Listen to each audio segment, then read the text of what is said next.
교수님, 한국을 한 번도 안 가보시고 강의를 하시면 어떻게 합니까? 자네 그게 무슨 말인가? 나는 한국에 대해 철저한 자료 조사를 하고 강의를 하고 있습니다. 아니, 그런데 어떻게 이렇게 거짓 자료와 말도 안 되는 사실을 가르치시는 거죠? 여기 한 중국인 유학생과 외국인 교수가 언쟁을 벌이고 있는데요. 그런데 이 모습을 지켜보던 외국인 대학생들은 중국인 학생의 말을 듣자마자 갑자기 폭소를 터뜨리더니 그녀를 비웃기 시작합니다. 대체 이곳 강의실에서는 무슨 일이 있었던 것일까요? 감동시작 애청자 여러분, 영상 시작 전 좋아요와 불우이웃을 위해 끝까지 시청 부탁드립니다. 안녕하세요. 저는 현재 한국과 영국을 왔다 갔다 하며 교환학생 생활을 하고 있는 영국인 휴스턴이라고 합니다. 저는 영국에서는 어느 정도 영향력 있는 옥스퍼드 대학교에서 경제학을 공부하고 있는데요. 일반적인 경제학이 아닌 전 세계의 국가 기준에 맞는 것이 경제 전공으로 다루고 있는 저는 학기 초기인 1학년 때부터 한국은 물론 중국과 일본 같은 아시아 지역의 나라들로 대학교 교환학생을 신청해 많은 경험들을 쌓아왔습니다. 평소 유럽권의 나라들에는 별 관심이 없었던 저는 이상하게도 제가 살아온 환경과 전혀 다른 아시아 지역의 나라 문화나 경영 지식에 더 끌리기 시작했습니다. 그 중에서도 한국은 다른 나라들과 매우 차별화되는 특별한 나라였는데요. 제가 태어난 영국도 물론 선진국이기는 하지만 한국은 선진국 중에서도 다른 나라들은 가지고 있지 않은 무언가 특별함을 가지고 있는 것 같았고, 그 중에서도 특히 어디를 가나 마음 편하게 걸어 다니며 도시를 관광할 수 있다는 안전한 치안 시스템은 제 마음에 쏙 들었습니다. 그러던 어느 날 저는 한국만이 가지고 있던 특별함이 정확히 무엇이었는지 한 중국인 학생의 발표 때문에 알게 됐는데요. 그날은 저희 경영학 전공 교수님의 앞으로 다가올 새로운 국가 선진국 기준에 대한 발표 수업이 있던 강의였고, 교수님께서는 발표 수업을 시작하기 전 많은 학생들의 주제, 국가로 예측되는 한국에 대한 설명을 시작으로 강의실의 긴장감을 풀어주셨습니다. 아마 오늘 많은 학생들이 한국을 주제국가로 선정했을 것입니다. 그도 그럴 것이 현재 한국은 다른 나라들보다 경제 굴곡과 변화 과정이 제일 많았던 국가이고, 이러한 반복적인 과정을 통해 다른 나라들에서는 찾아볼 수 없는 새로운 선진국의 기준을 찾을 수 있기 때문이겠죠. 하지만 오늘의 주제는 단순히 한국이 왜 선진국인지만을 확인하는 시간은 아닙니다. 왜라는 질문에서 끝나지 않고 우리는 한국이라는 국가의 발전 과정을 통해 무엇을 배워야 하는지, 그리고 한국의 새로운 선진국 기준 성장 과정을 현재 영국에 어떻게 적용할 수 있을지, 그것을 실체화하는 것이 매우 중요하거든요. 현재 한국은 최단 기간에 가장 높은 경제 성장을 이룬 국가이고, 최근 이슈가 되고 있는 한국의 핵무장도 현재 한국의 선진국으로서의 위치가 얼마나 높은 것인지 직접 증명하고 있다고 볼 수 있습니다. 특히나 우리가 더욱 주목해야 되는 것은 바로 한국이라는 국가 자체의 절대 범주를 벗어나 그 속에서 살고 있는 한국인들의 지혜로운 생활이나 편리한 생활을 눈여겨봐야 된다는 사실인데요. 아마 많은 학생들이 한국인들의 빨리빨리 문화를 한 번씩은 들어봤을 것입니다. 하지만 한국인들이 정말로 성격이 빨라서 이런 말이 나온 것일까요? 물론 그들의 행동이 어느 정도 속도감이 있고 눈앞에 보이는 일을 빨리 처리하는 경향이 있기는 하지만 본질적으로 우리는 그들이 빠른 속도를 낼 수 있는 편리한 생활 환경을 구축했다는 것을 눈치를 채야 합니다. 그리고 이것이 바로 현재 한국이 영국을 비롯한 다른 선진국들과 엄청난 차이를 보이고 있는 부분이죠. 한 가지 예시를 들어볼까요? 믿기 어렵겠지만 현재 한국인들의 대표적인 거주 방식인 아파트는 단순한 거주 형식을 벗어나 그 내부에서 수영과 헬스, 심지어는 재택근무를 할 수 있는 공간은 물론 사람들끼리 모여 커뮤니티를 형성할 수 있는 공원까지 거주지 내부에 조성되어 있습니다. 영국에서는 절대로 볼 수 없는 최신식 주거 개념인데요. 이처럼 한국인들은 생활 전반적인 분야에서 매우 효율적인 생활 환경을 구축했고, 이러한 모습은 한국인들의 거주 방식 그리고 그들이 걸어 다니고 있는 도시 환경에서도 쉽게 찾아볼 수 있죠. 한번 생각해 봅시다. 집에서 일을 하다가 지하에 있는 아파트 헬스장에서 운동을 하고 커뮤니티 시설에 있는 재택근무 시설에서 독서를 하는 모습을요. 이거야말로 한국이 지상낙원이라고 불리는 이유가 아닐까 싶은데요. 오늘 다양한 학생들의 의견을 통해 우리는 아시아 지역 특히 한국을 중심으로 하는 새로운 선진국의 기준이 무엇인지 제가 예시를 든 것처럼 다양한 의견을 확인하는 것이 최종적인 목표입니다. 교수님께서는 현재 한국이 새로운 생활 방식을 제시하는 최신식 선진국이라며 한국에서만 누릴 수 있는 편리하고도 효율적인 생활 방식을 직접 설명해 주셨고 이는 한국에 익숙해져 있던 저조차도 눈으로 확인하면서 놀라울 정도였어요. 한국이 살기 좋은 나라라는 것은 익히 알고 있었지만 이처럼 한국의 부유한 경제력을 통한 거주 방식이나 도시 환경을 직접 하나하나 뜯어서 살펴보니 선진국이라고 불리고 있는 저희 고향인 영국과도 수준 차이가 심하게 났기 때문이죠. 특히나 엄청난 충격이었던 것은 바로 한국의 길거리에서는 대부분의 공중 화장실에 비데 시스템이 갖춰져 있었다는 사실입니다. 어떻게 보면 정말 아무것도 아닌 인프라 요소일 수 있지만 실제로 영국에서는 길거리의 낡은 화장실을 이용하려고 하더라도 다소 높은 비용을 지급해야 하는 것은 물론 사람들의 시민의식이나 청결도가 너무 낮아서 한국처럼 쾌적한 빛의 화장실을 누리는 것은 꿈도 꿀 수 없기 때문이죠. 그런데 바로 그때 한 중국인 학생이 자리에서 일어나 이상한 반박 의견을 제시하기 시작했습니다. 교수님, 현재 한국은 전 세계에서 가장 가난한 나라인데 왜 한국이 선진국의 기준이 되어야 하는지 모르겠네요.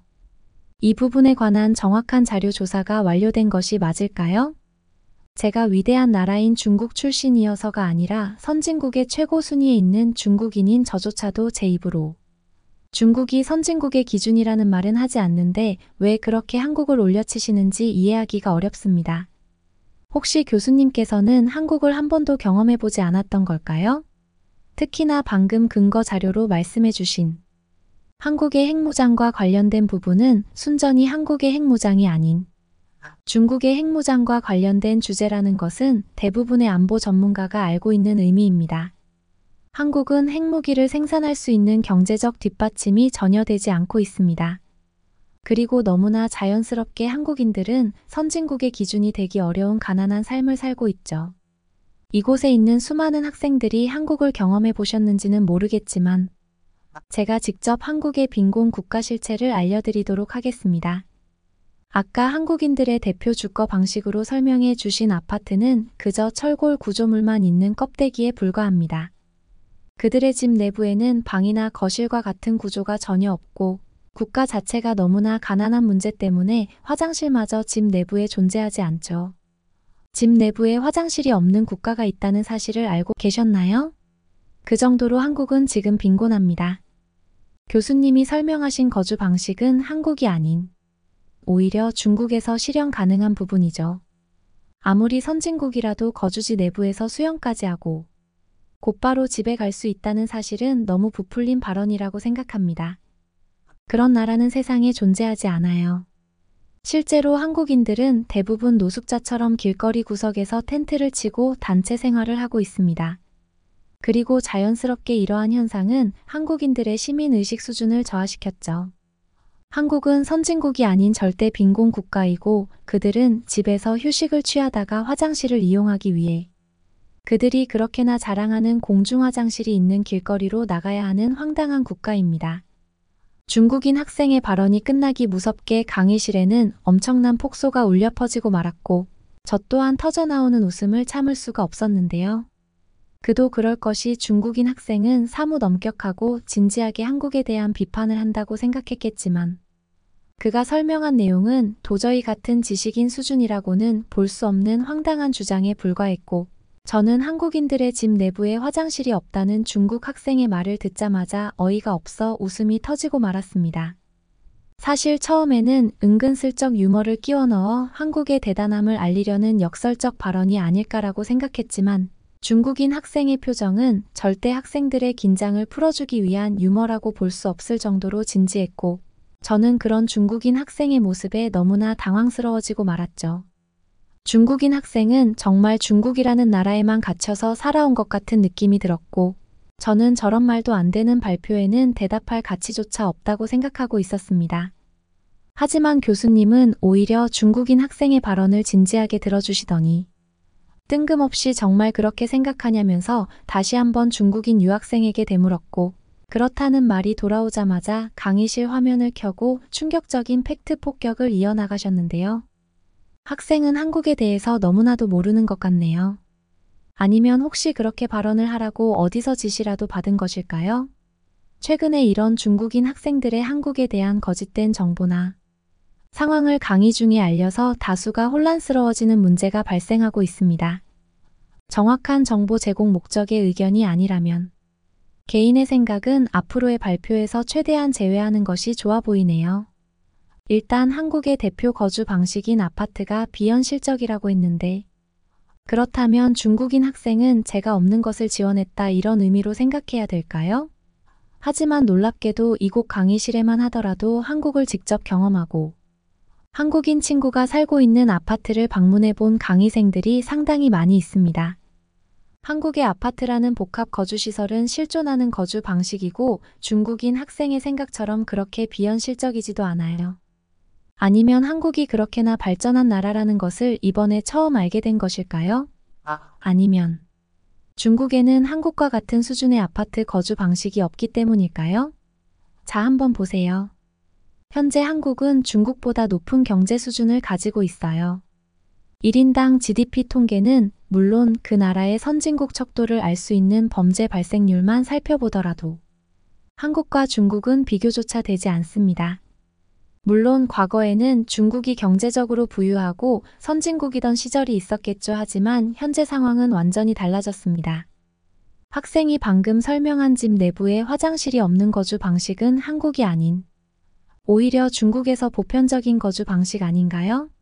저는 처음에 학생이 한국과 중국을 혼동해서 설명하는 것으로 알았을 정도로 두 나라의 상황은 학생이 알고 있는 것과 완전히 반대입니다.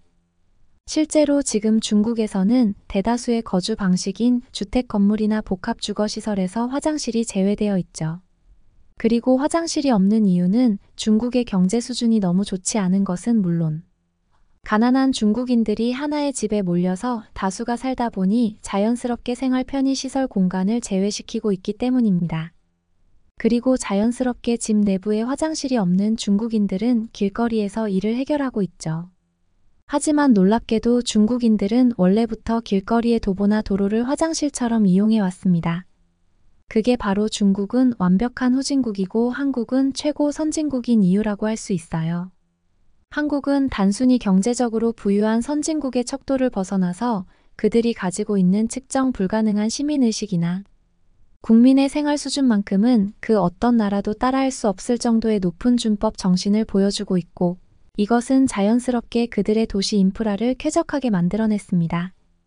한국이 경제적으로 부유한 상태에서 이러한 국민들의 시민의식이 단합되어 뒷받침되다 보니 다른 나라들은 엄두도 못 내던 도시 공용시설의 쾌적함과 기술 발전이 비약적으로 성장하기 시작했고 이것이 지금 우리가 알고 있는 한국의 깨끗한 공중화장실이죠. 공중화장실뿐만 아니라 한국의 버스 정류장 그리고 지하철을 기다리며 책을 읽을 수 있는 지하철 서점처럼 한국은 다른 나라들은 생각하지도 못했던 편의시설을 안전한 시민의식을 베이스로 시작해 만들어냈습니다. 그런데 만약 이러한 시설들을 중국에서 시작했다면 어떻게 됐을까요? 지금 한국은 휴대폰 하나로 생활을 할 수 있는 무인 시스템을 완벽히 구축한 나라 중 하나인데 만약 중국에서 무인 카페나 편의점을 실시했다면 단 하루 만에 가게 자체가 사라졌을 것입니다. 가게 자체의 자재들이 전부 뜯겨서 사라지는 것은 물론 그 내부의 편의점 물건들마저 전부 사라졌겠죠. 왜냐고요? 중국인들에게 무인 시스템은 당연히 훔쳐가도 되는 주인 없는 물건이라는 어처구니 없는 시민의식이 기준으로 잡혀 있기 때문입니다. 그리고 이러한 현상은 자연스럽게 중국의 도시생활 환경을 쑥대밭으로 만들었죠. 더군다나 여기에 더해 중국의 경제 상황이 좋지 못한 것은 덤으로 말이죠.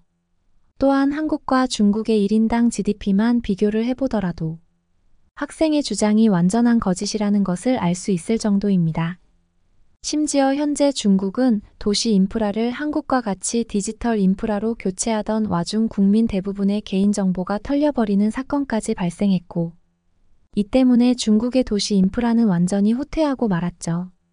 사견이지만 현재 한국을 따라해서 디지털 국가로 거듭날 수 있는 나라는 그렇게 많지 않습니다. 즉 중국인 학생이 생각하는 것과 다르게 현재 한국의 영향력은 전 세계적인 입지를 구축하고 있다고 봐야 하는 것인데요. 그리고 최근 영국은 이러한 한국의 선진국 확정 과정을 알아차리고 빠르게 국방 동맹을 제안하는 한국의 핵무장 검토를 논의했습니다. 중국도 물론 핵탄두를 보유하고 있기는 하지만 현재 세계 안보가 어지러운 와중 한국의 핵무장 규제가 풀린다는 것은 매우 큰 의미가 있는데요. 첫 번째로 한국이 중국을 누르고 동아시아 지역의 전쟁 억제 국가의 기준이 될 수 있다는 의미가 있습니다. 지금까지는 중국이 아시아 지역에서 핵탄두를 보유하며 전쟁 억제력 파워를 가져왔지만 앞으로 이러한 영향력이 한국으로 이동하게 되며 중국은 자연스럽게 국방력이 하락하게 되겠죠. 물론 영국이 중국을 견제하기 위해 한국과의 동맹과 다름없는 핵무장 검토 제안을 한 것도 있겠지만 그것보다 중요한 것은 한국이 중국 그 이상의 국방 기술력을 가지고 있다는 사실입니다. 실질적으로 한국의 최근 군사무기 수출료를 살펴보면 중요 무기인 핵탄두의 실체화만 되지 않았을 뿐 다양한 군사무기 분야에서 유럽권의 나라들이 절대적으로 찾는 신뢰 국가로 거듭나고 있죠. 그리고 이러한 한국의 결과물은 중국이 지난 20년 동안 절대 해내지 못한 것입니다. 중국은 군사무기 수출률을 끌어올리며 중국의 국방력을 올려줄 수 있는 다양한 국가와의 신뢰 회복 과정을 기대했지만 조작하기 짝이 없는 무기 불량률과 수출 비리로 전 세계 모든 나라들의 신뢰를 잃고 말았습니다. 진정한 후진국이라면 바로 이러한 중국을 두고 하는 말이 아닐까요? 오늘 발표의 주제였던 새로운 선진국의 기준. 국가를 알아보는 것에 대해서도 오직 한국만이 유일하게 일치하고 있습니다. 이미 유럽권의 대부분 나라가 선진국이라는 타이틀을 가지고 있기는 하지만 최근 한국이 보여주고 있는 안전한 도시 치안과 신개념 자연도시 공학은 많은 학자들로부터 찬사를 받고 있어요. 이래도 한국이 중국보다 가난한 빈곤 국가라는 주장이 타당한 의견일까요? 교수님께서는 차분한 목소리로 직접 사진 자료까지 보여주시며 강의실 전체의 학생들을 향해 중국의 생활 환경과 한국의 생활 환경을 비교해서 보여주는 화장실이 밖에 있다고 주장하던 중국인 학생의 발표와는 달리 한국은 한눈에 봐도 깔끔한 아파트 거주 형식은 물론 길거리의 화장실마저 저희 집보다 깨끗해서 꽤나 놀라웠습니다. 중국 학생은 교수님의 반박이 이어지는 와중 단 한 번도 제대로 된 증거 자료나 반박을 내뱉지 못했고 교수님의 발언이 끝났을 때는 몸까지 덜덜 떨며 꽤 분노한 듯 보였는데요. 처음에는 중국인 학생의 의견도 완전한 거짓 의견이기는 하지만 발표를 듣는 사람으로서 예의를 갖춰야 된다고 생각했던 저조차도 중국인 학생의 중국과 한국을 완전히 반대로 해석해 진행한 억지 발표에 다시 한번 웃음이 터져나오고 말았습니다. 하지만 교수님께서는 오히려 킥킥거리며 비웃고 있던 강의실을 학생들을 진정시켜 주셨고 중국인 학생에게 더 제시하고 싶은 의견이 있으면 해보라는 식으로 발표의 판을 깔아주셨는데요. 말 그대로 교수님께서는 오늘 중국 학생의 잘못된 사상이나 마음가짐을 완전히 바로잡으려는 것 같아 저는 그제서야 중국인들이 한국이라는 나라 자체에 막무가내식의 열등감을 가지고 있다는 것을 알아차리고 말았습니다. 하지만 바로 그때 중국 학생은 갑자기 한국이 중국인 관광객이 없었으면 지금의 선진국, 경제 부유함을 가지지 못했을 것이라는 신개념의 주장을 하며 다시 한번 발언을 이어나가고 말았는데요. 만약 교수님의 말처럼 한국이 진짜 선진국이라면 그것은 지금까지 한국을 방문해준 중국인 관광객들이 있기 때문 아닐까요? 중국인들은 대부분 부자인데 이러한 인원들이 물가가 저렴한 한국으로 여행을 가면서 그곳에서 소비를 해주지 않습니까? 한국이 고마워해야 하는 나라가 바로 스승과 같은 중국이라는 말이에요. 그런데 왜 자꾸 교수님께서는 한국이 마치 자신들의 힘으로 지금의 선진국, 경제 상황을 이루어낸 것처럼 선동 발언을 하시는지 모르겠습니다. 여기 있는 학생분들도 다들 아실 텐데요. 중국인 관광객들이 많이 방문하는 나라는 경제력으로 무조건 선진국 반열에 올라서고 그 대표적인 나라가 한국이라는 사실을 말이죠. 실제로 한국을 방문한 중국인 관광객들의 통계를 한번 살펴보세요. 부자 중국인들이 적은 돈으로 여유를 즐기기 위해 방문하는 나라가 빈곤국가 한국입니다. 중국에서는 왕처럼 살지 못해도 한국으로만 가면 적은 돈으로 왕처럼 살 수 있기 때문이죠. 이런 경제적인 차이가 있는데 어떻게 한국이 중국보다 부유한 국가라고 할 수 있을까요? 중국인 학생은 주먹까지 치켜세우며 다시 한번 이상한 논리의 의견을 표출했고, 저는 점점 들으면 들을수록 같은 학생이 맞나 싶은 그 중국인 대학생의 의견에 치가 떨릴 정도였습니다. 하지만 중국인 학생을 유심히 지켜보시던 교수님께서는 오히려 좋은 의견이었다며 충격적인 반박을 해나가셨는데요. 중국인 관광객의 힘은 그 어떤 나라라도 알고 있습니다. 하지만 그것이 경제적인 이유는 아니죠. 중국인 관광객들이 다른 나라에서 왜 유명한지 아시나요? 바로 그들이 가지고 있는 믿기 어려운 수준 낮은 시민의식과 민폐 행동으로 그 나라를 초토화시키기 때문입니다. 실제로 영국만 하더라도 중국인 관광객들이 많은 거점 도시를 가보면 길거리에서 화장실 일을 해결하지 말아달라는 표지판이 오직 중국어로만 설치되어 있죠. 더군다나 중국인들은 다른 나라의 대중교통을 이용할 때 무단으로 탑승하거나 버스나 지하철에 쓰레기를 버리는 행위를 너무나 자랑스럽게 여기고 있습니다. 이러한 민폐 행동으로 그 어떤 나라도 중국인 관광객들을 원하지 않고 있어요. 그들이 부자라고요. 매우 큰 오해를 하는 것 같습니다. 한국을 방문하는 대다수의 중국인들은 자신들의 나라에서 사지 못하는 비싼 물건이나 치료제를 사기 위해 아득바득 한국으로 오는 것이고, 그러한 와중 이러한 민폐 행동까지 하고 있는 것이죠. 중국인들이 한국에서 관광 소비를 해서 한국이 부유해졌다니 굉장히 웃긴 논리 중 하나였습니다. 그래서 그런지 유럽권의 많은 나라들은 중국인 관광객들이 다수 입국하는 날짜를 지정해 그날은 공항 전체에 경찰 인력을 배치하고 중국인 관광객을 철저히 주시합니다. 그들은 다른 나라에 오기만 하면 사고를 발생시키는 중심 인물들이기 때문이죠. 이제 중국인들과 한국인들의 시민의식이 얼마나 차이 나는지 감이 좀 오시나요? 특히나 당신이 주장했던 경제적인 부분은 앞으로도 절대 중국이 한국을 따라잡을 일이 없습니다. 결과적으로 오늘날 한국은 전 세계에서 가장 안정적인 경제 급성장을 보인 나라 중 하나이고, 그들의 대표적인 무기인 반도체와 디지털 사업은 앞으로 다가올 AI 시대의 중심 기술로 거듭나고 있죠. 즉 앞으로의 시간은 아마 한국이 중국은 물론 영국까지 넘어서는 대표 국가로 거듭난다는 사실입니다. 그리고 이러한 현실은 우리에게 완전히 다가오고 말았죠. 제가 최근 학생들에게 한국의 선진국 기준을 조사하고 배우라는 이유도 이 때문입니다. 여기 있는 많은 학생들은 앞으로 살아갈 날이 꽤 남아 있습니다. 그렇다면 자신에게 어떤 국가에서의 삶이 도움이 되는지 생각하는 날도 분명히 오겠죠.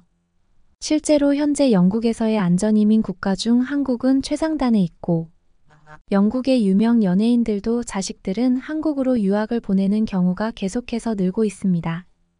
우리는 이것만으로도 한국이 얼마나 단단하고 내실 있는 국가인지 알아차려야 하죠.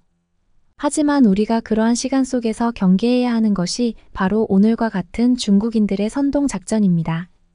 대다수의 중국인들은 한국에 좋지 않은 감정을 가지고 있고, 앞에 학생처럼 아무런 근거 없이 한국을 깎아내리려고 하죠. 우리는 앞으로 다가올 미래 시대의 대표 국가, 한국을 겸허히 받아들이면서 그들의 과정을 온전히 받아들여 성장할 필요가 있습니다. 그러면 더욱 감동적인 다음 사연으로 넘어가겠습니다. 가까이 오지 마세요. 살려주세요. 한국의 한 골목길 한 외국인 여성이 무언가에 쫓기듯 달리고 있습니다. 뒤에서 소리를 지르는 남성. 과연 이들에게 무슨 일이 벌어진 걸까요? 안녕하세요. 저는 뉴질랜드에서 온 에일리입니다. 오늘은 제가 한국에서 겪은 소름 돋고 오싹한 이야기를 들려드릴게요. 저는 뉴질랜드에서 오로라 헌터라는 일을 하고 있어요.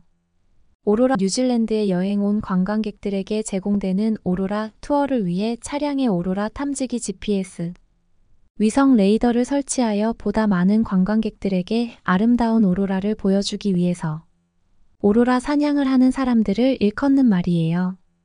뉴질랜드의 더운 날씨 속에서 관광객들에게 좋은 추억을 남겨드리기 위해 위험한 도로나 산간을 운전하며 아름다운 오로라를 쫓아다니는 것이 제 일상이죠. 특히 뉴질랜드의 여름은 지수가 높은 지역과 푸릇한 대자연을 볼 수 있는 지역이 나뉘어져 있어서 많은 관광객들이 뉴질랜드를 여행 오곤 하죠. 하지만 겨울은 비수기입니다.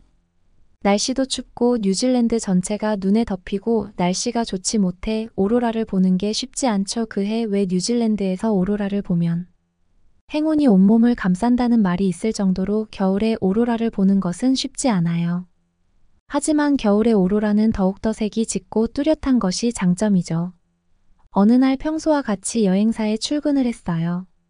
저희 상사 피터가 저에게 말을 걸었어요. 올여름에 정말 많이 수고했어.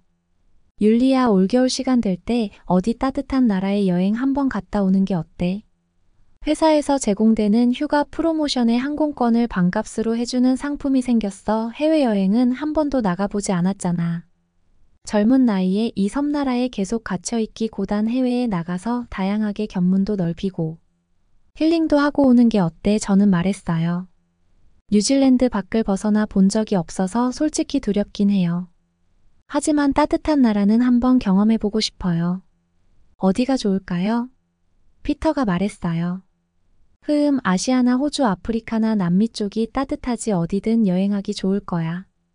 겨울이 지나고 봄이 오기 전에 한번 갔다 오렴. 윗선엔 내가 얘기하마 생각지도 못한 휴가 제의에 당황하긴 했지만 일평생 추운 나라에서만 지내다 보니 따뜻한 나라에 대한 궁금증이 있었어요.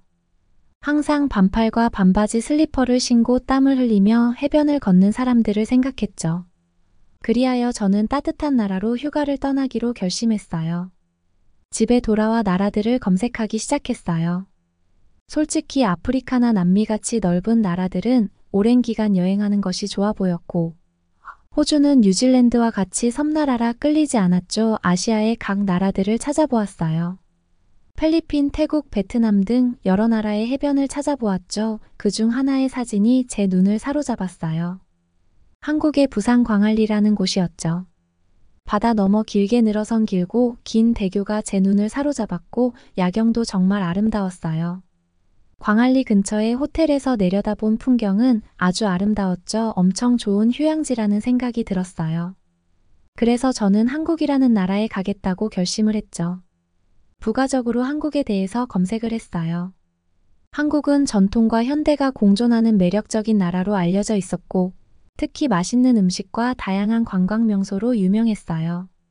나라의 면적이 작아 짧게 여행 가는 사람들도 있었고 길게 여행을 가는 사람들도 있었죠. 저의 호기심이 점점 커졌어요. 그래서 한국 여행을 결정하는 데는 오랜 시간이 걸리지 않았어요. 피터에게 이야기를 하고 한국행 비행기 티켓을 끊었어요. 처음 해외여행이라 설레는 마음으로 짐을 꾸렸죠. 바다에서 입을 수영복과 반팔 반바지 짧은 치마 그리고 선글라스까지 짐을 다 꾸리고 전 설레는 마음으로 잠에 들었어요. 다음 날 아침 프랑스를 경유하여 한국행 비행기에 몸을 실었어요. 한국은 더울 거라는 생각을 한 저는 프랑스 공항 화장실에서 가벼운 옷으로 갈아입고 한국행 비행기에 올랐죠. 근데 깜짝 놀랄 일이 벌어졌어요. 한국인 승무원이 제게 말을 걸었죠. 한국은 겨울인데 괜찮으시겠어요? 저는 물었죠. 무슨 문제라도 있나요? 승무원이 얘기했어요. 한국의 겨울 날씨는 매우 추워요. 따뜻한 방한 의류가 있으시다면 갈아입으시는 게 좋을 것 같습니다. 저는 당황했어요. 아시아는 따뜻한 나라로만 생각했고 제가 찾아본 광안리의 날씨는 맑고 따뜻하고 더워 보였어요. 근데 한국이 추운 나라라니 하지만 걱정이 되지 않았어요. 뉴질랜드의 겨울왕국에서 오로라 사냥을 하던 저에겐 추위는 아무것도 아니었죠. 저는 말했어요. 뉴질랜드인들은 추위에 익숙해요. 걱정 마세요. 승무원은 말했습니다. 그럼 도착하셔서 혹시 추우시면 담요를 드릴 테니 담요라도 두르세요. 저는 말했어요. 배려해 주셔서 감사합니다. 이윽고 비행기는 한국의 인천국제공항에 도착하였고 저는 짐을 챙기고 비행기를 나섰죠. 그 순간부터 놀라움이 시작되었어요. 비행기에서 내리자마자 찬바람이 불어왔어요. 그리고 뉴질랜드보다 더 추워서 깜짝 놀랐어요. 공항에서 한기를 느끼며 내가 생각했던 사실과 다르다는 것을 깨달았어요. 뉴질랜드에서 오로라 사냥을 하며 갖은 추위에 익숙해진 저였지만 한국의 매서운 겨울바람은 전혀 예상치 못했던 것이었어요. 여행 계획을 세울 때 한국의 날씨와 온도를 깊게 찾아보지 않았던 게 아주 큰 실수로 다가왔죠. 인터넷에서 한국의 겨울을 검색했을 때 서울의 평균 기온이 비교적 온화하다고 나와 있어서 안심했는데 현실은 완전히 달랐어요. 곧바로 공항 화장실로 가서 프랑스에서 갈아입었던 두꺼운 옷도 다시 꺼내 입었어요. 공항을 나와 택시를 타고 숙소로 이동하였죠. 숙소까지 이동하는 동안 저는 두꺼운 옷을 입고도 추위를 느꼈어요. 한국의 겨울은 습도가 높다고 하던데 그래서 그런지 더욱 춥게 느껴졌어요. 뉴질랜드의 추위는 건조하고 차가운 추위였고 한국의 추위는 뼛속까지 스며드는 살을 따끔하게 만드는 추위였죠. 이대로는 안 되겠다 싶어 숙소에 짐을 두고 저는 서둘러 따뜻한 옷을 사러 가기로 했어요. 호텔 프론트 직원에게 쇼핑을 하려 하는데 어디가 좋냐고 물어보니 가장 가까운 곳이 명동이라는 설명을 해주었어요. 저는 서둘러 명동으로 갔죠. 서울의 지하철을 타고 명동으로 이동했어요. 지하철역으로 들어온 순간 따뜻함을 느꼈어요. 조금 살 것 같았죠. 몸이 따뜻해지니 주변이 보이기 시작했어요. 지하철이라는 것은 이런 곳이구나, 깔끔하고 정말 좋구나라는 생각이 들었죠. 지하철을 타고 명동에 도착했어요. 명동에는 다양한 상점들이 즐비해 있었어요. 길을 걷다 가장 가까운 옷가게를 들어갔어요. 옷가게에는 외국인들도 많았죠. 한국의 패션은 정말 세련되고 현대적이어서 그런지 외국인에게 인기가 많아 보였어요. 저는 따뜻한 옷을 찾아보기 시작했어요. 따뜻한 털모자와 목도리 장갑을 고르고 패딩이 있는 진열대로 갔죠. 거기서 전 또 한 번 놀랍니다. 한국의 옷들은 디자인뿐만 아니라 기능성도 뛰어났어요. 특히 경량 패딩은 가볍고 따뜻해서 아주 만족스러웠어요. 그리고 제가 제일 놀란 부분은 가격이 엄청 쌌어요. 물가가 높은 뉴질랜드에서 파는 옷 한 벌의 가격의 5분의 1 가격이었죠. 정말 놀랐어요. 옷의 디자인도 예쁘고 가볍고 따뜻한 옷의 가격이 너무나도 쌌기 때문이죠. 상점에서 옷을 고르던 중 친절한 직원이 다가와 도움을 주었어요. 영어로도 소통이 잘 되어서 불편함이 없었죠. 제가 한국의 계절을 착각하여 따뜻한 옷이 필요하다 하니 직원은 저에게 가장 따뜻하고 편안한 옷을 추천해 주었어요. 그 덕분에 저는 한국에서의 추위를 막아줄 따뜻하고 이쁜 옷과 자파를 살 수 있었죠. 뉴질랜드에서는 이렇게 가볍고 따뜻한 옷을 찾기 어려운데 한국에서는 쉽게 찾을 수 있어서 놀라웠어요. 모든 옷에 태그를 떼고 입고 온 옷은 쇼핑백에 담아 가게를 나섰어요. 옷이 너무 기능이 좋아서 따뜻했죠. 마음이 놓인 저는 명동의 길거리를 구경했어요. 상점 여기저기서 활기찬 음악이 퍼져나오고 길거리 음식들의 향기가 거리를 가득 메우고 있었죠. 저는 근처 카페에 들러 따뜻한 음료를 마시며 몸을 녹일 생각이었어요. 길을 걷다 작은 카페에 들어갔죠. 카페 분위기는 아늑하고 편안했어요. 창밖의 테라스를 바라보니 한국의 겨울 풍경이 참 아름다웠어요. 눈이 소복이 쌓인 거리에 사람들이 오가는 곳은 제설이 잘 되어 있었고 활기차고 웃음이 가득한 사람들이 지나다니는 거리를 보며 한국의 겨울도 나름의 매력이 있다는 생각이 들었어요. 카페에서 저는 유자차라는 음료를 시켜봤어요. 한국의 상큼한 차라고 하더라고요. 한 모금 마시는 순간 몸이 녹아내리며 정말 맛있었어요. 한참 한국의 카페를 느끼고 있는 와중 놀라운 광경을 목격하게 되었어요. 옆에 한국인 여학생이 노트북과 휴대폰을 책상에 두고 밖으로 나가는 거예요.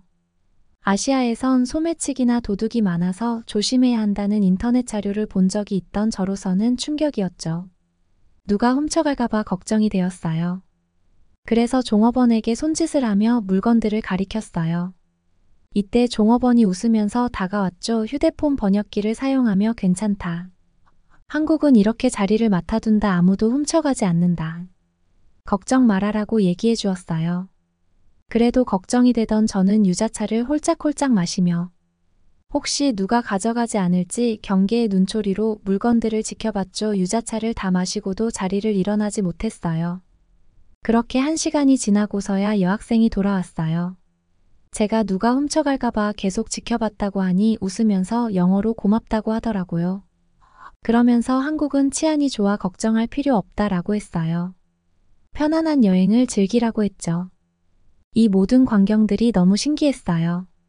뉴질랜드의 섬나라에서 처음 경험하는 해외여행인데 아시아의 작은 한 나라 한국에 와서 저는 너무 깊은 감동을 받았어요. 한국이라는 나라는 정말 살기 좋은 나라라고 생각했어요. 마치 고요하고 조용하지만 활기가 넘치는 나라라는 생각이 들었죠.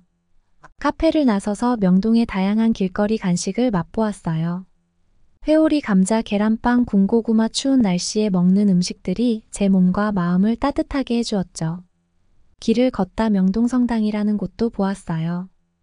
성당의 건축 양식이 현대 건물들과 어우러져 있는 모습이 예뻤죠. 날이 저물고 저는 서울의 남산타워가 서울의 야경을 한눈에 담을 수 있다고 하여 남산타워로 향했습니다.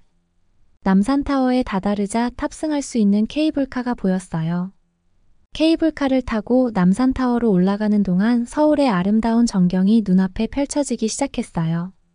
높은 곳 올라가는 와중에도 보이는 서울의 전경은 정말 멋졌어요. 도시의 스카이라인과 한강의 모습, 저는 카메라로 그 순간을 담으며 한국의 아름다움을 기록했어요. 케이블카가 도착하고 남산타워 전망대에 올라가니 서울의 전경이 한눈에 들어왔어요. 수많은 차들이 한강을 가로지르는 도로를 달리고 있었고 높고 낮은 고층 빌딩들이 도시의 활력을 불어넣어주는 느낌이었어요. 정말 환상적이었어요. 수많은 불빛들이 반짝이며 도시를 비추고 있었어요. 저는 한동안 서울의 야경을 바라보며 한국이 정말 매력적인 도시라는 생각이 들었어요. 뉴질랜드의 대도시 웰링턴에는 높은 빌딩들이 없고 현대적인 건물들이 많지 않아 더욱더 매력적이라는 생각이 들었죠. 서울의 야경은 뉴질랜드의 오로라와는 또 다른 아름다움이 있었어요.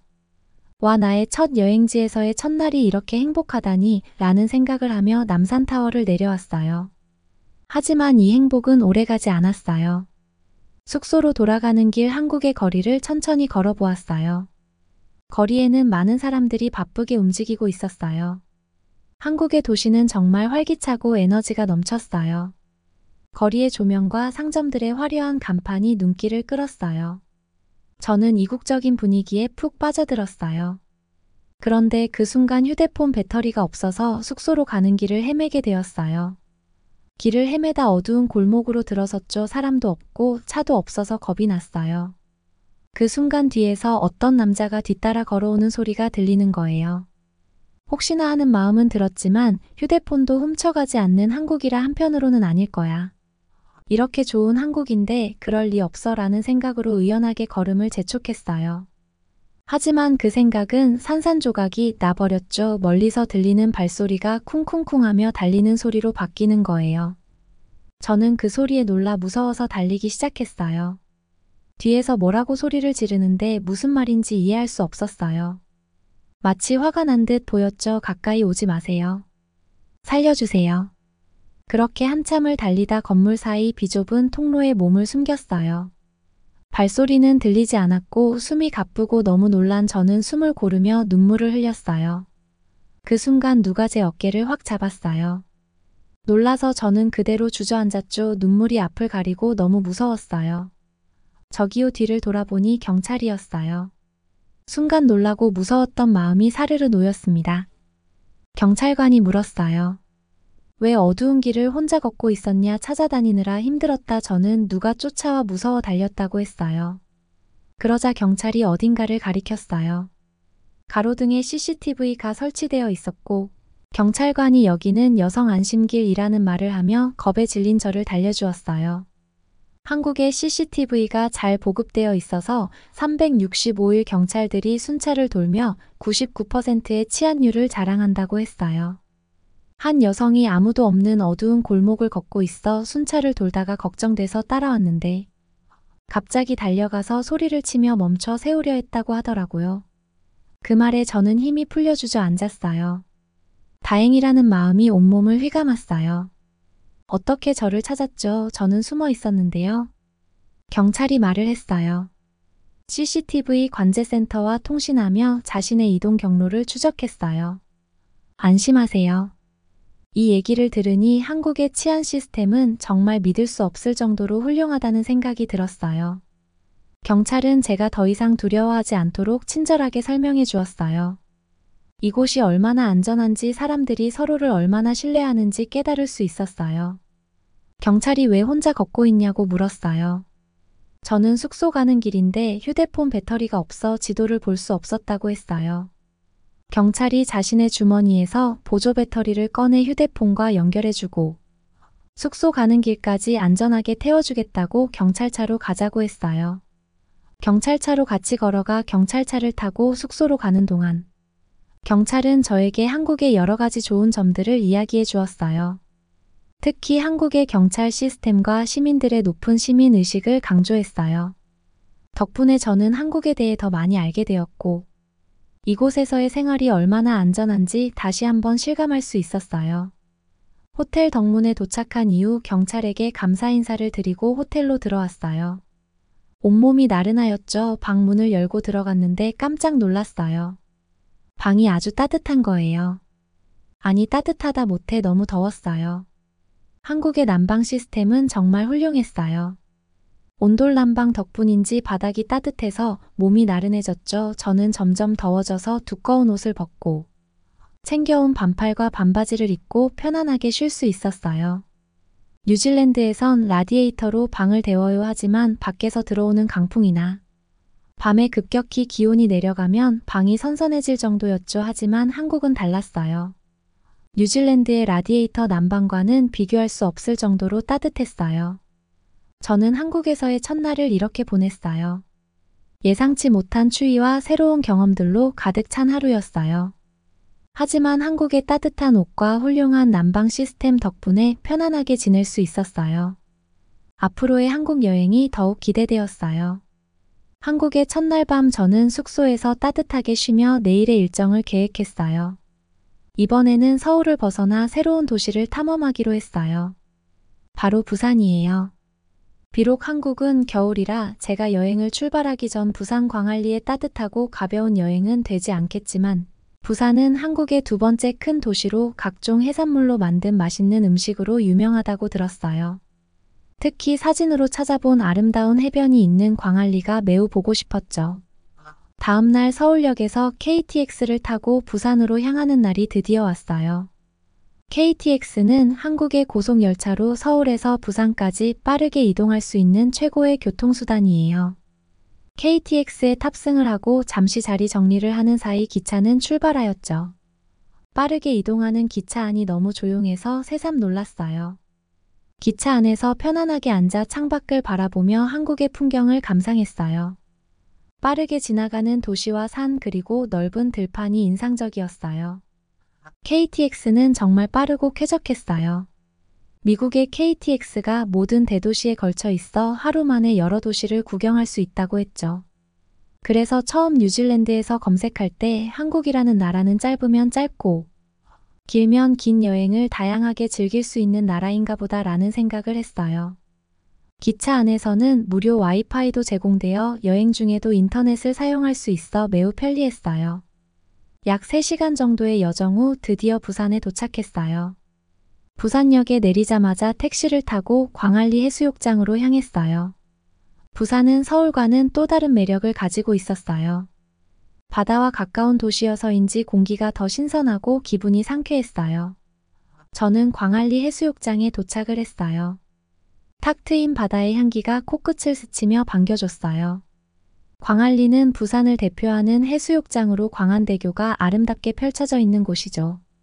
광안리 해수욕장에 도착하니 탁 트인 바다와 광안대교가 눈앞에 펼쳐졌어요. 광안대교는 낮에도 멋졌지만 밤에는 더욱 아름다울 것 같았어요. 저는 해변을 따라 천천히 걸으며 바다의 파도 소리를 들었어요. 광안리의 해변은 깨끗하고 넓어서 산책하기에 좋았어요. 바다를 보며 마음이 차분해지고 모든 스트레스가 날아가는 기분이었어요.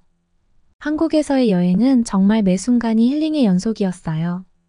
점심시간이 되어 해산물을 먹으러 근처 횟집으로 갔어요. 부산은 해산물이 신선하고 맛있기로 유명해서 기대가 컸어요. 횟집에 들어서니 다양한 해산물이 가득한 수족관이 저를 맞이했어요. 뉴질랜드에서도 신선한 해산물을 많이 먹어봤지만 한국의 해산물은 또 다른 매력이 있었어요. 광어회와 전복 해산물 모듬을 주문했어요. 처음 한국식 회를 접한 저에게 가게 사장님이 바디랭귀지를 하며 먹는 방법을 가르쳐 주셨어요. 한국식 회는 얇게 썰어 내어 간장과 와사비에 찍어 먹는 방식이었어요. 회를 한 입 먹으니 입안 가득 신선한 바다의 맛이 퍼졌어요. 전복은 쫄깃하고 부드러워서 정말 맛있었어요. 해산물 모듬은 각종 해산물이 신선한 야채와 어우러져 상큼한 맛을 더해줬어요. 한국의 해산물 요리는 뉴질랜드의 해산물과는 또 다른 신선함과 맛이 있어서 정말 만족스러웠어요. 저녁이 되니 해변가에는 점점 더 많은 사람들이 모여들었어요. 밤이 되면 광안대교의 조명이 반짝이며 바다를 비추는 장관을 볼 수 있다고 해서 기대가 컸어요. 저는 해변가의 벤치에 앉아 밤하늘을 바라보며 휴식을 취했어요.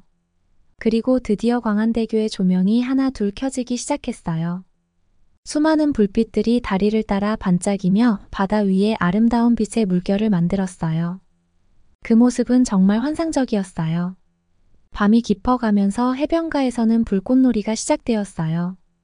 사람들이 해변에서 직접 불꽃놀이를 즐기고 있었어요. 다양한 색깔의 불꽃들이 밤하늘을 수놓으며 터질 때마다 사람들의 환호성과 함께 바다 내음이 더욱 짙게 느껴졌어요. 저는 그 모습을 보며 바다 내음을 만끽하며 행복한 시간을 보냈어요. 추운 겨울날의 부산 광안리 해수욕장에서의 밤은 정말 잊을 수 없는 따뜻하고 아름다운 추억으로 남을 것 같았어요. 광안리 해수욕장과 인접한 숙소로 돌아와 창밖을 바라보니 여전히 광안대교의 조명과 해변가의 불빛들이 아름답게 빛나고 있었어요. 숙소의 창문을 열고 바다를 보며 야경을 감상했어요. 부산의 밤은 정말 낭만적이었어요. 조용히 파도 소리를 들으며 반짝이는 불빛들을 보니 마음이 평화로워졌어요. 이렇게 부산에서의 하루를 마무리하고 잠자리에 들기 전 출출함을 느낀 저는 근처 편의점을 찾아 나섰어요. 한국의 편의점이 놀랍다는 이야기를 많이 들었기 때문에 꼭 한번 들러보고 싶었어요. 숙소 근처에는 다양한 편의점들이 있었는데 저는 가장 가까운 편의점으로 들어갔어요. 편의점에 들어서자마자 놀라움을 금치 못했어요. 편의점이 이렇게나 크고 다양한 물건들이 있을 줄은 상상도 못했거든요. 뉴질랜드의 편의점과는 비교할 수 없을 정도로 다양한 상품들이 가득했어요. 먼저 다양한 종류의 한국 라면들이 진열되어 있는 코너가 눈에 들어왔어요. 라면만 해도 이렇게 많은 종류가 있다니 놀라웠어요. 각종 컵라면과 봉지 라면이 있었고 어떤 것을 선택해야 할지 고민이 되었어요. 라면 외에도 다양한 즉석 식품들이 많이 있었어요. 삼각, 김밥, 도시락, 샌드위치 등 편의점에서 간단하게 식사를 해결할 수 있는 음식들이 정말 많았어요. 저는 삼각김밥과 라면을 선택했어요. 삼각김밥은 손쉽게 먹을 수 있는 간편한 음식이었고 한국의 라면은 만능식품이라는 얘기를 듣고 그 맛이 더욱 궁금해졌죠. 또한 편의점 안에는 전자레인지와 온수기가 있어서 즉석 식품을 바로 데워 먹을 수 있었어요. 저는 편의점에서 바로 음식을 데워서 따뜻하게 먹었어요. 삼각김밥과 라면은 정말 맛있었어요.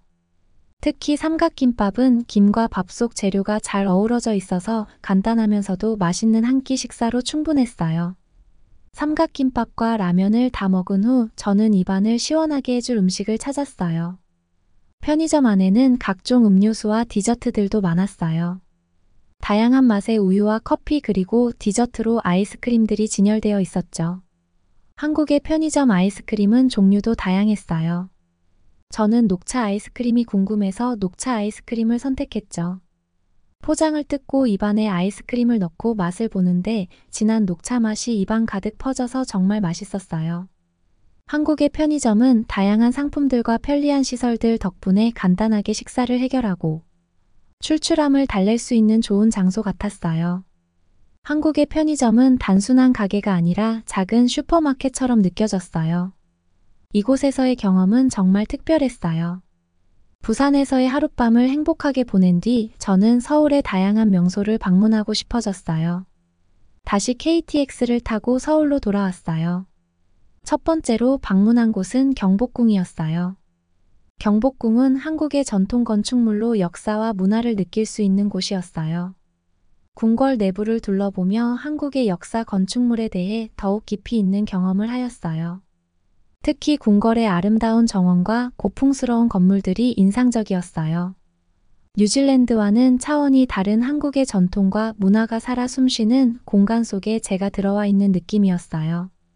경복궁을 둘러본 후 저는 인사동으로 향했어요. 인사동은 한국의 전통 문화와 현대 예술이 어우러진 곳으로 유명해요. 거리를 걷다 보면 전통공예품 상점과 현대미술 갤러리를 동시에 만날 수 있어요. 저는 여러 상점을 돌아다니며 한국의 전통 공예품을 구경했어요. 특히 한지공예와 도자기가 인상적이었어요. 인사동에서 시간을 보내고 저는 다음 목적지인 이태원으로 향했어요. 이태원은 외국인들이 많이 찾는 장소로 다양한 음식과 문화가 공존하는 곳이었어요. 이곳에서 저는 다양한 나라의 음식을 맛볼 수 있었어요. 특히 한국의 퓨전 음식들이 인상적이었어요. 이태원은 한국의 다양한 문화를 느낄 수 있는 특별한 장소였어요. 이태원에서의 시간을 보내고 저는 다음 목적지인 한강공원으로 향했어요. 한강공원은 서울의 중심을 흐르는 한강을 따라 조성된 공원으로 시민들이 휴식을 취할 수 있는 장소예요. 저는 한강공원을 산책하며 강변을 따라 걸었어요. 한강의 아름다운 풍경과 강바람을 느끼며 서울의 또 다른 매력을 발견했어요. 한강공원에서는 자전거를 타고 강변을 따라 달리는 사람들도 많았어요. 해질 무렵 한강공원을 거닐다 벤치에 앉아지는 노을을 바라봤어요. 한국에서의 첫날부터 지금까지의 추억을 하나하나씩 되새겨보며 많은 감정이 느껴졌어요. 피터의 해외여행 추천에서 시작하여 낯선 나라로의 첫 해외여행. 그리고 첫 여행지 한국에 도착한 날 따뜻한 나라를 여행하고 싶어 한국을 찾았지만 추웠던 한국 날씨에 대한 첫 경험. 한국에서의 모든 날들 하나하나 생각에 잠기다 미소가 번지기 시작했어요. 지는 해를 바라보며 다짐했어요. 나에게 휴가가 생긴다면 또 한국을 방문하고 싶다고. 따뜻한 한국인의 친절. 따뜻한 마음씨와 배려, 따뜻한 분위기, 그리고 따뜻한 추억들 때문이었죠. 숙소로 돌아온 저는 한국은 제가 생각했던 따뜻한 계절은 아니었지만 한국인의 따뜻한 마음씨가 몸과 마음을 더욱 따뜻하게 만들어주는 여행하기 좋은 나라라고 생각했어요. 그리고 한국의 다양한 매력들을 경험하면서 이 나라가 왜 많은 사람들이 사랑하는지 이해할 수 있었어요. 다음에 또 한국에 와서 더 많은 것을 경험하고 싶어요. 한국의 음식, 문화, 사람들 모두 저에게 잊을 수 없는 추억을 만들어 주었어요. 이곳에서의 시간은 정말 소중하고 특별했어요. 한국에서 뉴질랜드로 돌아가기 위해 인천국제공항으로 가는 길에 택시 밖을 바라보며 마지막까지 한국의 아름다운 풍경을 제 눈에 담았어요. 그리고 마음속으로 생각했죠. 한국을 뉴질랜드보다 추운 나라로 생각했지만 내 마음속 내 인생에서 가장 따뜻한 나라로 남아줘서 고마워. 다음에 또 올게. 여러분, 한국은 정말 멋진 나라예요. 따뜻한 마음씨와 안전한 치안, 그리고 아름다운 도시 풍경까지 꼭 한번 방문해 보세요. 한국의 다양한 매력을 직접 경험해 보면 저처럼 이 나라에 푹 빠질 거예요. 여러분은 어떻게 보셨나요? 응원과 격려의 한마디씩을 댓글로 남겨주시기 바랍니다. 사연자분들에게 전달해 드리겠습니다. 실제 사연 제보를 받고 있습니다. 채택되신 분께는 작은 선물도 보내드리고 있습니다. 저희의 사연이 여러분의 하루에 작은 힘이 될 수 있었으면 좋겠습니다. 감동적인 사연을 주변 분들과 이야기 나눠보세요. 더욱더 좋은 영상으로 다시 찾아뵙겠습니다.